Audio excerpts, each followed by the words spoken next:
Hello and welcome to Global Sri Lankan Forum Canada Political Discussion.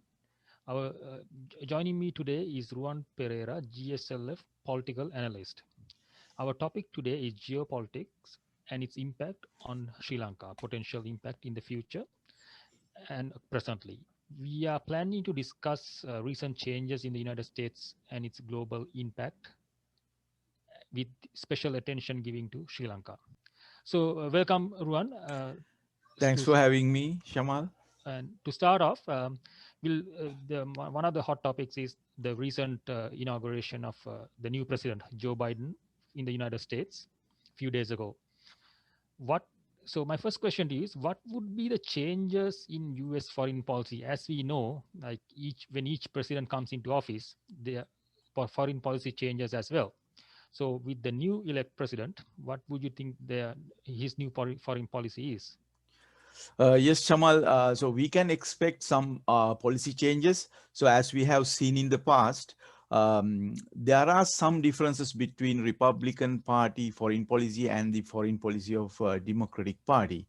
For example, it was very apparent in the last 5 years, last 4 years during the Trump administration.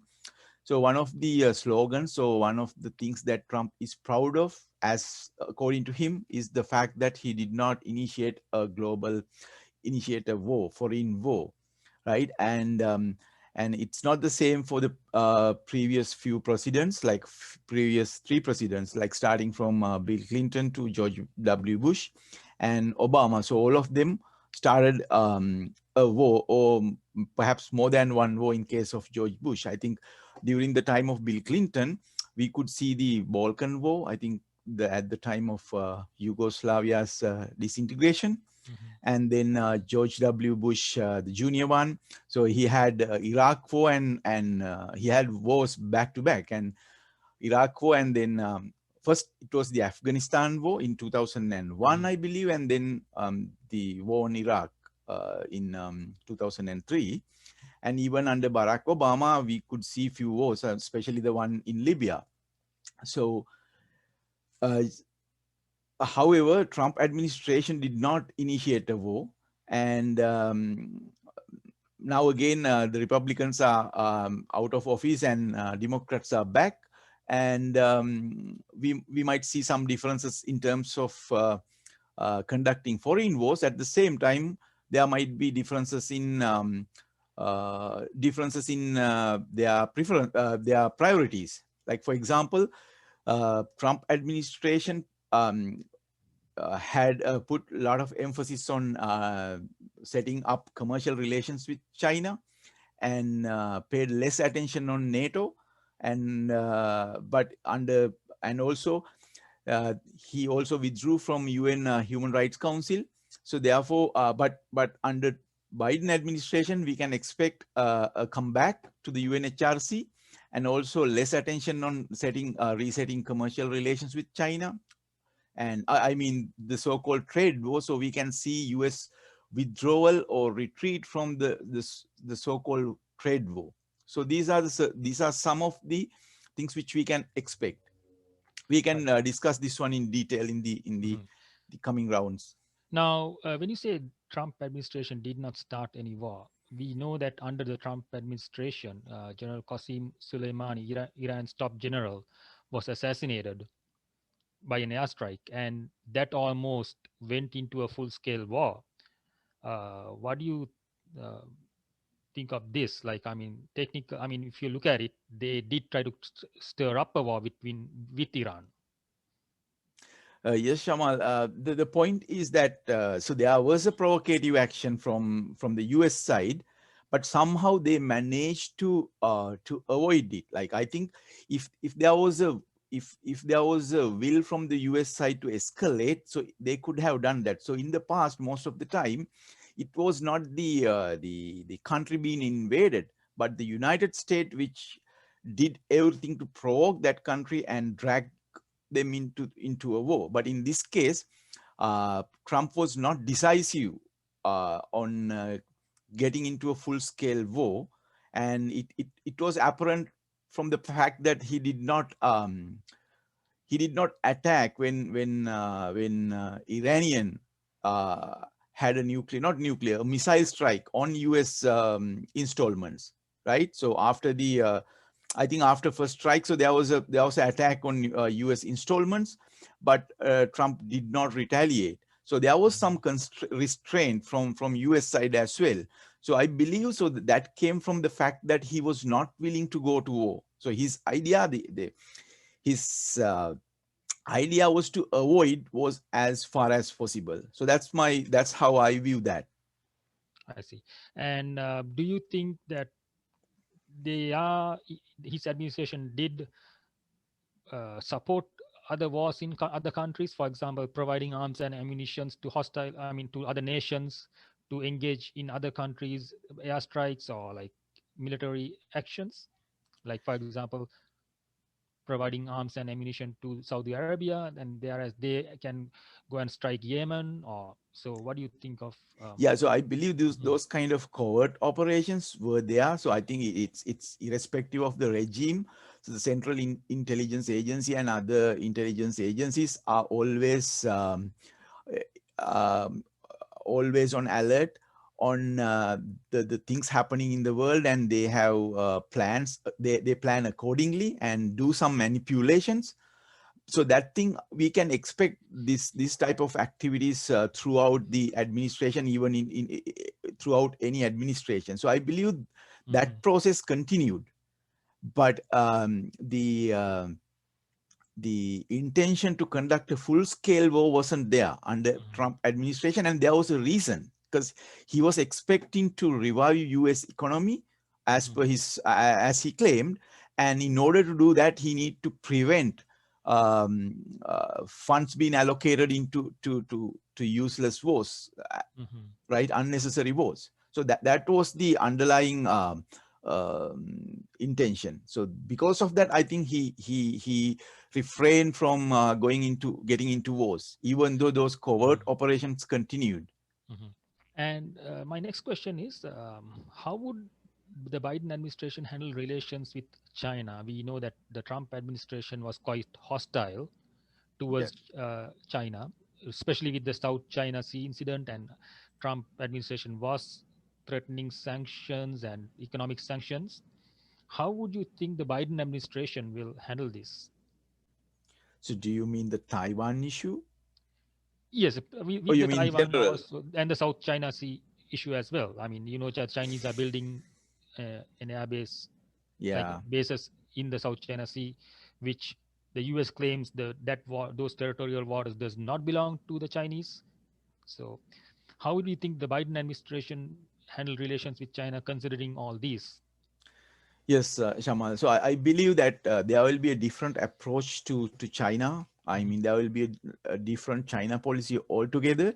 Yes, of course, protecting Taiwan is a U.S. policy forever, like since the separation of two countries in 1949, and I believe that it will continue, just like there are relations with Israel. Like there is a obligation, I mean, unwritten obligation to protect Israel. So just like Israel, U.S. will be committed to protect Taiwan. So, however, Trump's approach to China was somewhat offensive in my understanding. So that means that Trump administration was very determined to protect the U.S. The hegemonic position of the United States, right? But in case of Biden, I do not see the same determination. However, so they will put more attention on pressing China on human rights records, and mainly on human rights records uh, in with Uyghurs, so like in Xinjiang province mainly. So I'll listen to the new Secretary of State's uh, testimony to the hearing committee, and I could hear a lot about human right records, etc. So we can expect that, but we can see a de-escalation in trade war. So trade that's the war. main thing I we can expect. I see. So, but I mean, are you saying that the Biden administration will? So you're saying that basically the Biden administration will take a soft stance over over China, And are you saying that the Biden administration will let China have its way, or how? I mean, what is So your I think I sense? basically like China will have its way, in my opinion. I mean, so that would be the Biden's that would be the way Biden look at the issue. So there Mhm, won't be much pressure on China in terms of geopolitics. That means that in the international relations, so US wouldn't be pressing China as much as Trump did, right? So I do not see I do not see that Joe Biden is determined to prevent China from surpassing United States as the hegemonic power, the predominant economic and military power. So China is reaching there very fast, and under Biden administration, we cannot see the same preventive actions I see. as we saw under Trump administration. That's my view. Mhm.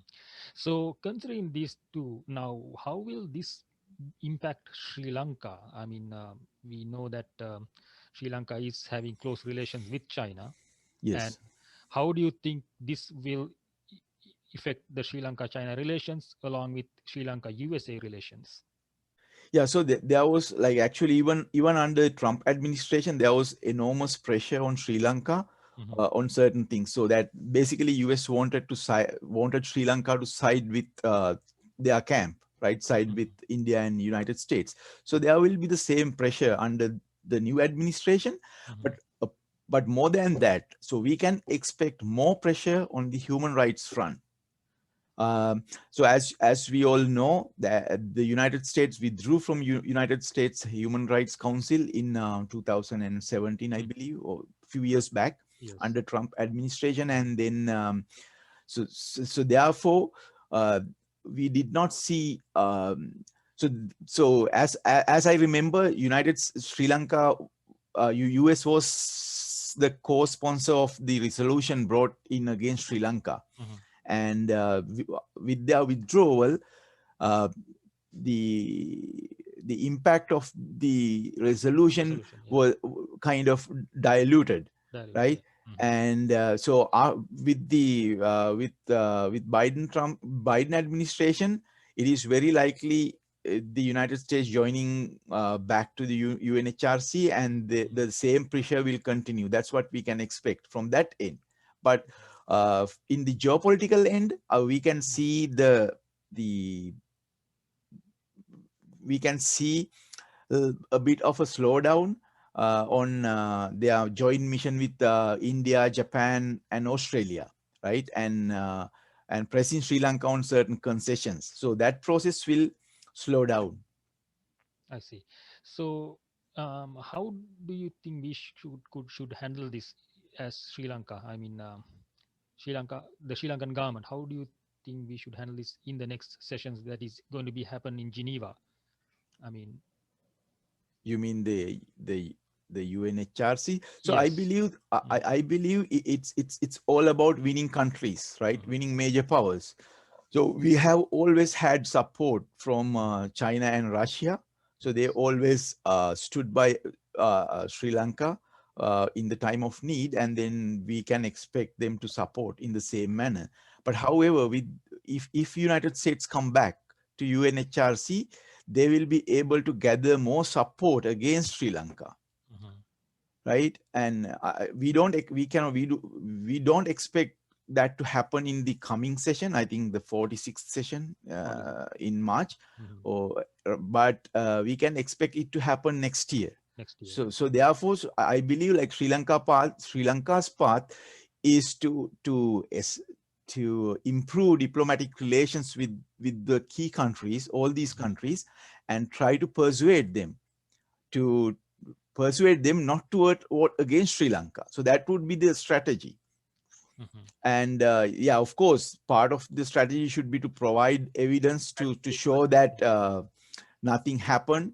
Like, Mm-hmm. I mean, nothing of that sort happened. So that's one of the objectives, right? Because there are claims of civilian casualties amounting to Mm-hmm. 75,000 or more, Yes. and we all know it's not Yes. truth. It's not the truth That's not because the it truth, was just an right? estimated amount, and then even the UN later admitted that it's there is not it's not 75,000.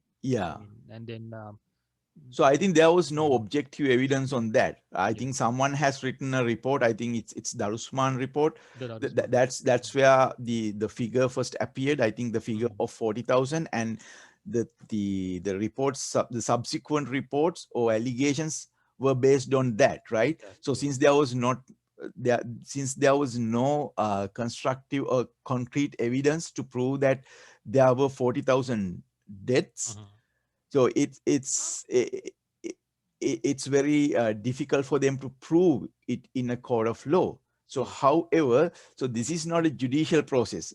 That's what we have to understand, Mhm, right? So the UN process is not a judicial process, so it is about convincing countries and have them vote in your favor, in your right? So favor. we Mhm, haven't been able to win more countries, right? mhm, So we have seen smaller countries like Cuba, even mhm. with those US sanctions, so they dominate the UN, certain UN councils, right? Councils. So they are able to gather more support, especially from Africa. So I think around Mhm, there are around 50 countries in Africa, right? So most of those countries support Cuba, right? Cuba. So in the same manner, so we should devise a method to gather support from those countries. Mhm, So that would be the path, right? So then we have to increase our efforts on diplomatic missions and train and deploy better diplomats to all mhm. these countries. And even if we don't have commercial relationships with certain countries, we still have to set up diplomatic missions Missions. and be active, so that we will have more support in the upcoming sessions. Upcoming session. Perfect. So now, when you mention India, now Yeah. my next question to you is a bit different. Now, currently, I mean, there has been quite a few related issues with India and China, whereas both parties losing soldiers. Um, do you think presently is there a cold war between India and China? And if so, what are the potential challenges Sri Lanka faces, and how do we maintain good relations with both parties? Because we know we need it's a must that we maintain good relations with both, not just one party. Yeah. So, what is your take on this? Yes, yes, Shamal. Yes, Mhm. actually, there is a Cold War, right? So maybe it's not declared. So there is an undeclared Cold War between these two countries, right? So I believe it's evident in every aspect of political life in Sri Lanka and in the region, and even across the globe, right? So the border tension between India and China has been there since 1950s, Mhm. and it exists, and it has escalated last year, right? So Yes. that's just one aspect of their Cold War, one aspect of the Cold War between China and India. Yeah, of course, Sri Lanka need to maintain good relations with both countries, and it is a big challenge. So I think the most of the issues which we face these days, most of the controversial issues which Sri Lanka faces these days, is a result of the power struggle between these two countries. Yes. Mhm. So there is a Cold War between these That is. two countries, which we can discuss further. Mhm. So this, I mean, how now? Basically, do you think that the previous administration, previous government, the Yahapalana government, they have to take some sort of responsibility in this because they did give the harbor to China for leased it out for 99 years. You mean the Hambantota port, Yes, right? port, yes.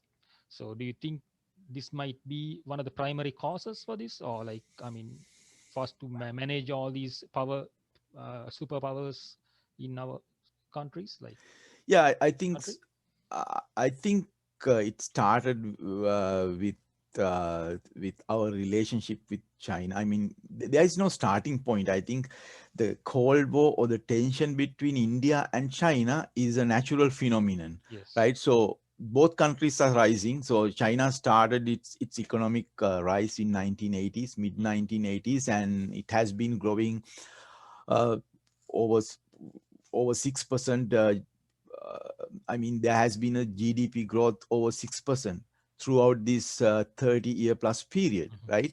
And India started a little late. Maybe India is started maybe 15 or 20 years after China, and since then, maybe mid 90s, since mid 90s, India has been growing as well. So if you check the statistics, China has become the largest economy in the world, even surpassing United States. So this happened a few years back in Mhm. 2015. So, I mean, it's not. It's according to the. It's the when the economy is measured with the method called PPP, or the purchasing power parity. So China's GDP surpassed that of the United States in 2015 or 14, right? Mhm. And now China has become the largest economy in the world with around 27 trillion of GDP, compared to 21 trillion of United States and around 11 trillion of India. So India is the third economy, and it's growing fast as well.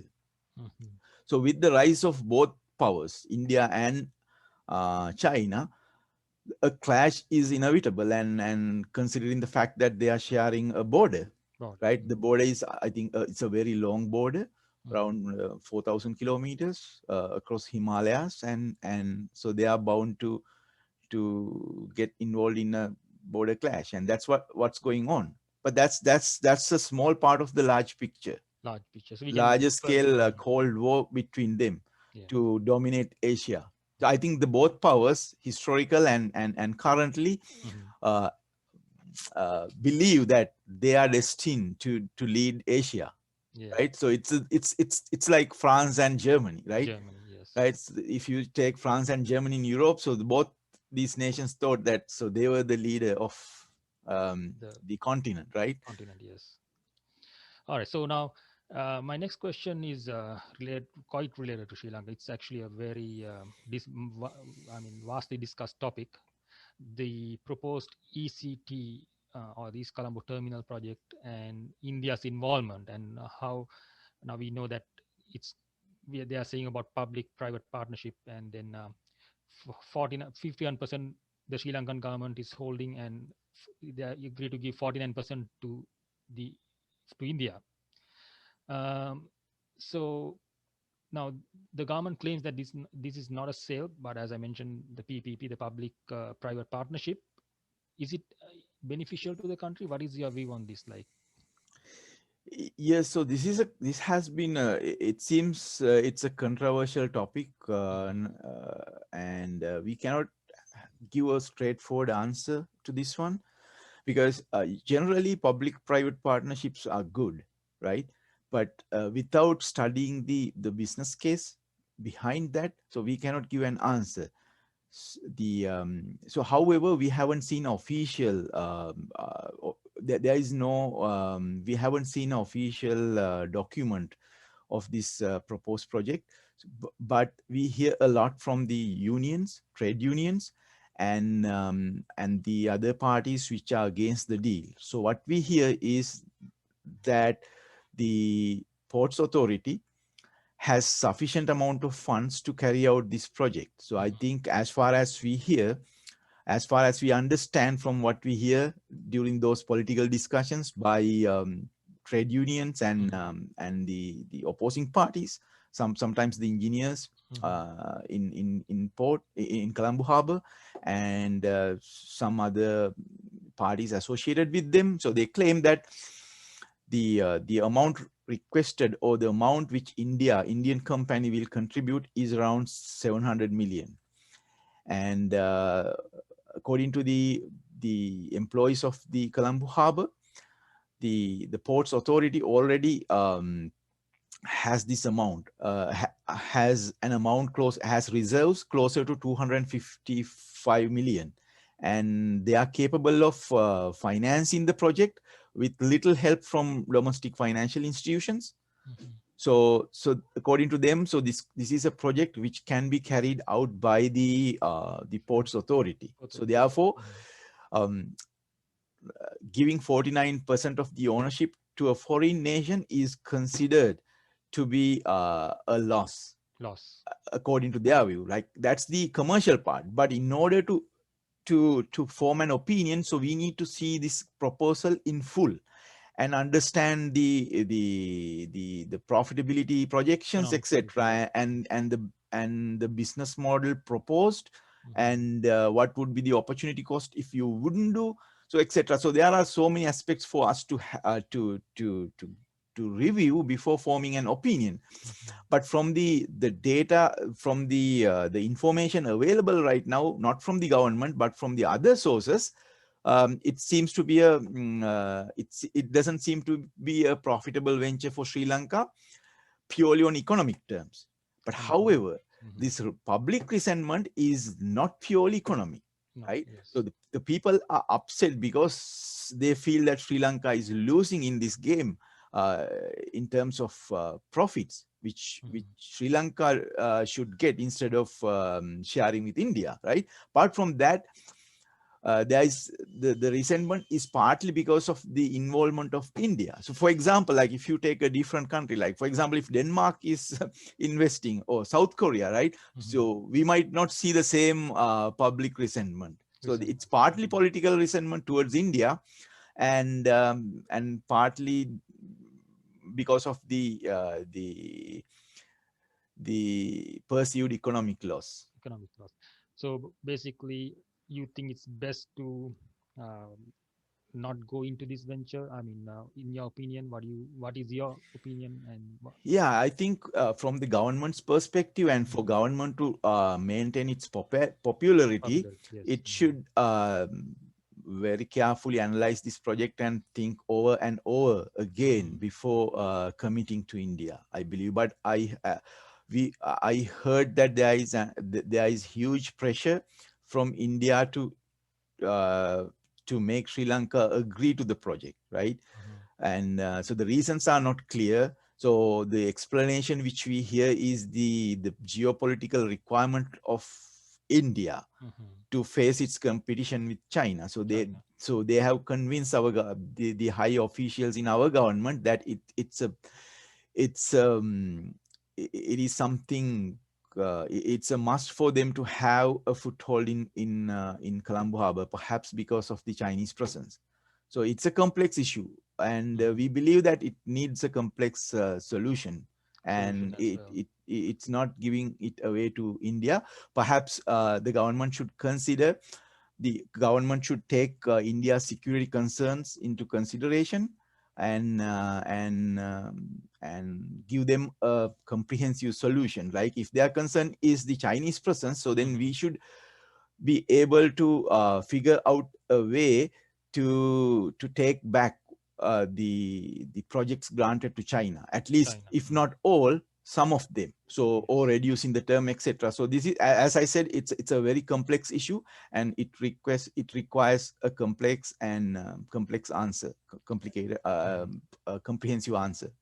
And then at the same time, the future existence of the government could depend on this situation alone as well, right? I mean, as you mentioned. Yeah, it looks like, right? Mhm. So if government gives the green light for Mhm. this project, it's going to be it's going to make the government very unpopular from what we see, and it Mhm. would be very difficult to uh, to to revive the image, the Yes. patriotic image. It would be very difficult, right? And even like I saw the former president Mhm. Maithripala Sirisena, so he claimed that he resisted the move to give this port to India during his period, right? So Yes, I saw that. yeah, Mhm. so if he didn't do that, so there is no way, because it's the regime which became very unpopular during the Yes. 4 years, and he was the head Mhm. of the state during that time. And if he claims that he didn't do that, and then the government which came into power with so many promises, so many promises to put forward, to carry out the nationalist agenda, is not in a position to give it away. But Mhm. we believe in the president, and we hope that he would take the best decision in the Decision coming weeks. in behalf of the people and the country, Yeah, on and behalf of to this, 6.9 million people who voted yes, for this government, and rest of the the people. people who gave a huge majority during the parliamentary election. So we believe that there would be a good decision, a good outcome at the end of the day. Yes, let's hope so, right? Yes. Now, my next question to you is, what is the foreign policy of Sri Lanka under the new government? I mean, uh, and also, why is it different from the foreign policy from the previous government? I mean, with the Yahapalna government, what Yeah, are I the significant differences you yeah, see? so we can see some key Mhm, differences. So I believe like so if we take two preceding governments, like the government under President Mahinda Rajapaksa and then the one under Maitripal Sirisena and Ranil Wickremesinghe and this government. So I believe like during the Mahinda Rajapaksa era, Sri Lanka was much closer to China, and the relationship with India wasn't that good, and always there was the confrontation with the West, especially in Geneva, especially on the ethnic issue, right? But during the Japan regime, so what they did was that they co-sponsored the resolution against Sri Lanka, mhm, and so just by doing that, it was a it was a clear betrayal, mhm, um, in our opinion, and then majority believes that, and some there is a certain fragment which defend it, but majority of the population believe that it's a betrayal, right? So because of that, and because the port city project was stopped, uh, so the regime was able to revive or the to fix the relationships with the West, West, yeah. but at a huge cost. So that was the difference. But but still, they also meant after a few years, after maybe after 2 years, they again got back to China when they were facing financial difficulties, and and gave the green light to resume Colombo Port City. So we hear that there were some changes in the contract, Mhm, and they did some good changes as they claim, but still, so it took more than 1.5 years, and at the end of the day, Chinese came back, and then they were then we had to give them the port. So what the previous government did was that they they sold or leased, whatever the term you use, the Hambantota harbor to Chinese for 99 mhm. years, 99 years, right? yes. And so that was that was a huge setback for Sri Lanka's foreign relations and Mhm. security, and that could be the starting point where India's insistence on other ports or Matale port. So, my next question is now basically, what is the status of Indo-Lanka relations? Now we know our main concerning issues are our relationship with China, and then the East Colombo terminal issue, and then recently there has been a confrontation between the Sri Lankan Navy and some Indian fishing trawlers, where they have crossed into our territorial waters to fish, and whereas the Sri Lankan Navy tried to apprehend and arrest them, and there has been some confrontation, and where in this case, during the confrontation, the three Indian fishermen have died. So considering all these, and India has obviously voiced their strong protest, considering all these, what do you how I mean, what is the status of the Indo-Lanka relations? Yes, Shamal. Hmm. I think the Indo-Lanka relations has been great since the new president took over, Hmm. but it does not mean that relations have been good throughout the time, like since our independence. Like if we go back to independence, so let me go back to history. So I Hmm. think since our since our independence, the relations between India and Sri Lanka has been hostile most of the time. So we didn't have good relations except for the period of former Prime Minister Sirimao Bandaranaike. I think that was the time that we had the best relations with India. So, however, uh, since the new president took over last years, the relations has been um, Quite good. has been quite good. Hmm. I would say, right? So it's better than the previous government of SLFP under Mr. Mahinda Rajapaksa. Hmm. Uh, yes. So the the idea is that India is happy as long as Sri Lanka moving as per her wishes. So, however, the question remains whether we can uh, do things to please India anymore. So, for example, Hmm. we are facing a controversial issue regarding the Colombo East Colombo Terminal Terminal. or ECT. Hmm. So this is part of the Colombo Harbor, and there is a request from India to grant the partnership to an Indian company, as we discussed before. Hmm. And there is a there's a huge resistance from general public and various groups of the society, Hmm. and especially the groups which worked hard to bring the current government into power. So therefore, the government and the president is facing a dilemma whether to go ahead with the deal or to cancel the deal. So either way, there will be consequences. So therefore, the I would say that even though the relationship has been good throughout the year, like since last November, the the future of the relations are uncertain. Uncertain. Yes. So basically, this has to be handled very delicate in a delicate manner. Like, I mean, they can't really. There's very little room for margin of error. So it has to be handled very carefully. Yes, it Mm. has to be handled very carefully. I think India is concerned about the Chinese presence in Sri Lanka more than I mean, like when they propose for a partnership with Sri Lankan Ports Authority. So the underlying intention is to have a foothold in Sri Lanka rather than earning profits. So that's my understanding.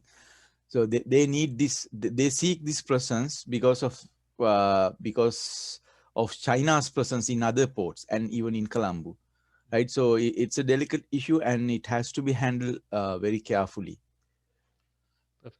Now, considering this, now we know that Sri Lanka and China always had good relations, economic relations, and also economic relations. So we know that China does has clearly stated that they don't interfere in internal affairs of like politics or politics. They are clearly here for economic interest.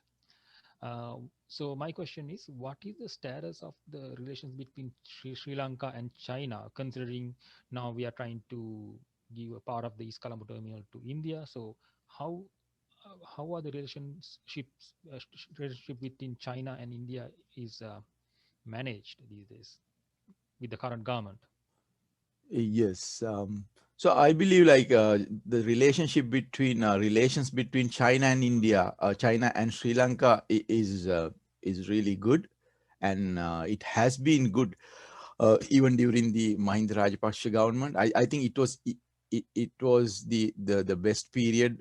It was the greatest period of India Sri Lanka relationship, I believe. And under the previous government from 2015 to 2019, there were setbacks in Sri Lanka China relations, but still they were able to recover. But things did not move well for Sri Lanka because the agreement or the deals concluded were not in Sri Lanka's favor. So that was the setback. But under this government, mm, we can see a good we can see that the relations are moving well, and I do not think that China uh, is concerned about the proposed Colombo port deal with India, because China already has one terminal which they constructed and owns and with the ownership of 85%. So they have 85% ownership in the Colombo South terminal, I believe, like as far as I understand. So Mhm. they have their presence in that terminal, and also they are constructing the port city. So therefore, uh, China has a strong foothold in Sri Lanka, in Colombo and in Hambantota, and in various other projects across the country. So it is India which lacks their presence in the island, and is nervous about increasing Chinese presence. Right. Now, my next question to you is the status of relations with Sri Lanka and US and the West in general. Um, Now, it might be a bit too early to say now with the Biden administration just coming into office. I mean, maybe we can come with before we discuss about some issues that we might come across in the future. So? What is the status of relations? So, in your opinion, what is the status of relations with the US and the West in general with Sri Lanka? Yeah, I believe like in general, we are maintaining good relations, and I think it's much better than the relationship between Sri Lanka and the West under Mahinda Rajapaksa government. So that's the difference with the new president. So usually, like there is the assumption that the UNP governments are good in dealing with the West. I mean, West means Europe and the United States, and the governments from SLFP or SLPP Mhm. um, generally conduct hostile relationships. But in case of Mr. Godabe Rajapaksa, the the relationship between United States and Sri Lanka Mhm. is quite good. Pleasant. Mm. Yeah. And do you think with the cancellation of MCC, do you think there must have been some sort of friction between the relations? I mean, with the relations with US and Sri Lanka? I mean, No, I don't think so. I think it was a good move from United States and to withdraw from the deal because it's a sign that United States has finally understood mhm, that they need to take into consideration the sentiment of the people of a host country, right? So that is something that's an aspect which was lacking in their foreign policy in the past. But somehow, and I also was surprised when I heard that. So that's the way to go. So US should learn how to please the public of recipient country. Like yes. if they want to aid the country, they should make sure that people there is no public resentment Mhm, because of their presence, right? So that's what China does. So China try not to interfere with the internal affairs, mhm, but they frame their relationship purely on the economic terms, mhm, but there is an underlying political aim as well, but it's not visible, right? But in case of US, uh, before people see any economic benefit mhm. out of their projects, people see the impact, the political impact. So Political. that's the case, and I believe this is a good move from the United States Mhm, to understand the public resentment on MCC project and to withdraw from it and to declare that it's an offer, and it's up to the Sri Lankan people and the government to determine whether to agree it to or not.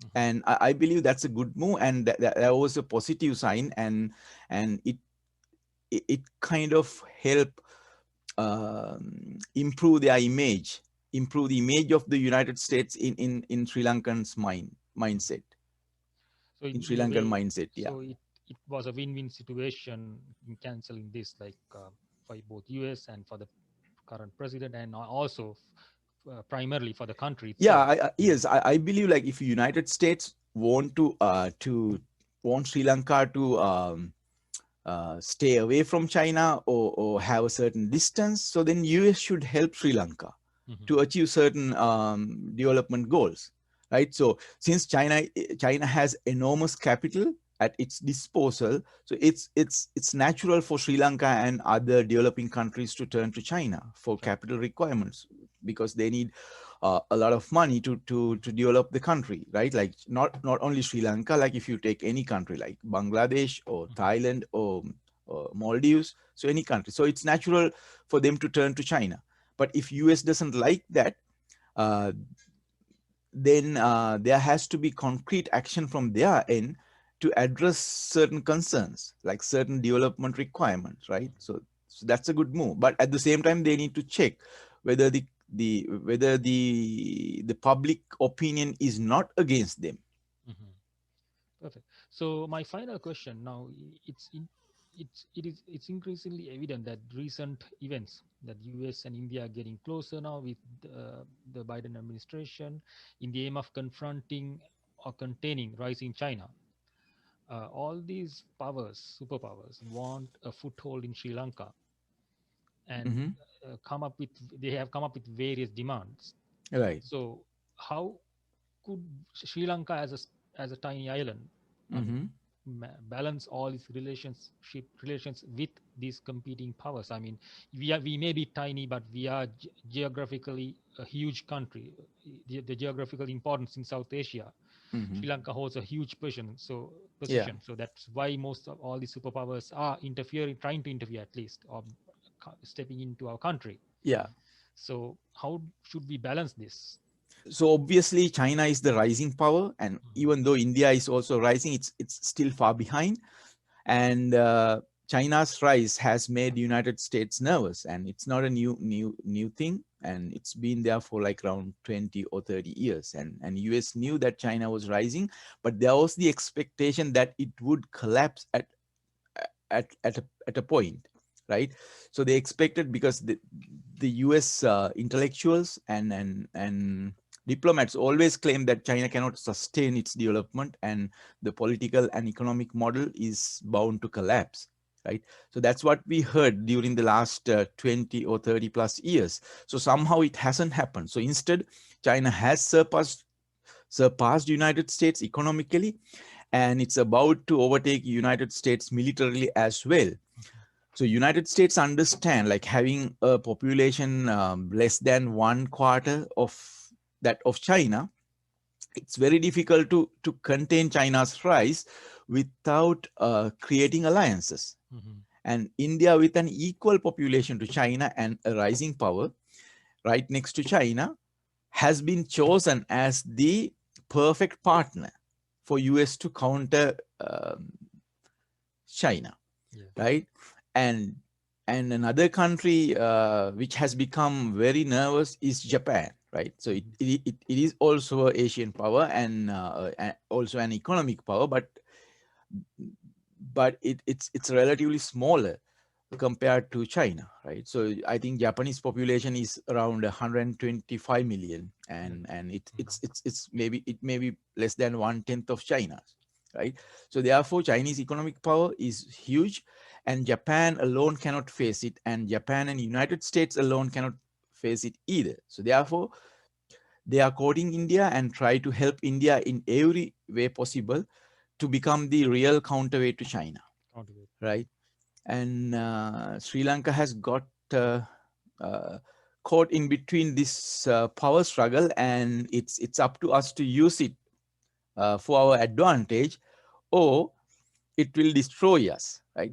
If Destroyers. yeah, if we position ourselves properly, Mhm. then we can benefit from this competition. But if we make wrong moves or incorrect moves, Or like if you take there will sides. be very bad consequences. That's what we can see, right? So Sri Mhm. Lanka, I believe, like, personally, so if we like, I mean, if we recall the policy of previous government, especially Mhm. the policy of Prime Minister Ranil Wickremesinghe, so he thought that um, we should uh, give concessions to all these countries, Mhm. right? I mean, so there is a school of thought which Mhm. like, I mean, which promote that policy, right? So they think that, okay, so you give one port to China, and then give another airport or something to India and Japan, and maybe to EU countries, right? So Yes. by doing so, they think that the presence of all these countries neutralize the impact of those countries, like, I mean, the collective impact of those Yeah. countries Mhm. which will have on Sri Lanka. But I think that's a wrong policy, because these countries might get together Yes. to go against Sri Lanka. Like, for example, I mean, if the Sri Lankan government impose a policy which is less beneficial to those foreign investors, and then they might get Mhm. together and influence, and Sri Lanka will be helpless Yes.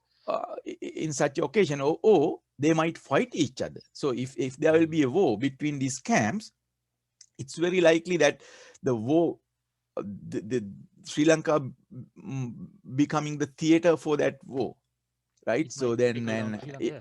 yeah, so that could occur. So therefore, I think that's not a good policy. The best policy to is to have a equidistance or equal distance from all these countries, allowing them to have commercial relationships, but not to give them concessions. That means like long-term leases or public-private partnerships where they can have a long-term presence in the island. So instead, Sri Lanka should always try to maintain a certain distance from these three major powers in a manner that one power is not concerned about the presence of another power. China is concerned about its supply routes, right? So, I mean, 70% of the oil requirements come from Middle East by ship through By ship. Indian Ocean, which goes closer to Sri Lanka, right?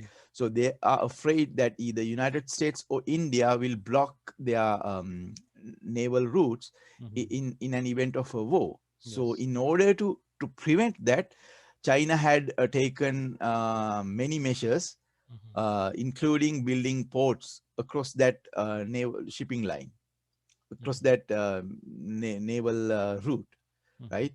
But on the other hand, so India is nervous about China's presence here because in India has a border dispute with China from the north and from the east, right? So there are Yes. two segments, right? So apart from that, Pakistan is hostile to China. So India is concerned about a two-front war at the moment. That means that the war with China from the north and from the east, and another front with Pakistan. So since Pakistan and China are friendly nations, and it's a very likely scenario.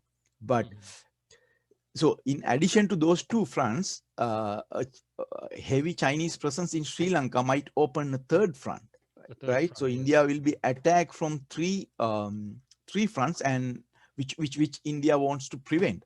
Yes. And more importantly, like in the event of a war with China and Pakistan, the route which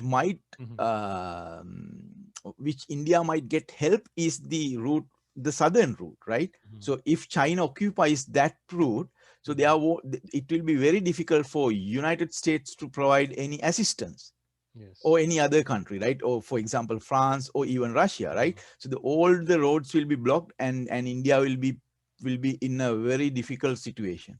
So India wants to prevent that. So in India's concern, we should understand, right? Like, I mean, from the Indian perspective, they feel like they have been encircled, right? So we Yes. shouldn't add fuel to that. So therefore, we have to ensure that Indian security is not compromised due to our relationship with China. So that's the path which the government should take in terms of triangular relationship between India, China, and the United States. Perfect. So, I mean, that concludes our discussion for today. And joining us was Ruan Pereira, the political analyst from GSLF Canada. And thank you so much, Ruan, for participating and giving your input. And hoping to have further discussions about various other topics. And then we can take it from there. And I'm Shamal Amaratunga, um, signing out. Yeah, thanks for having me, Shamal. Yeah.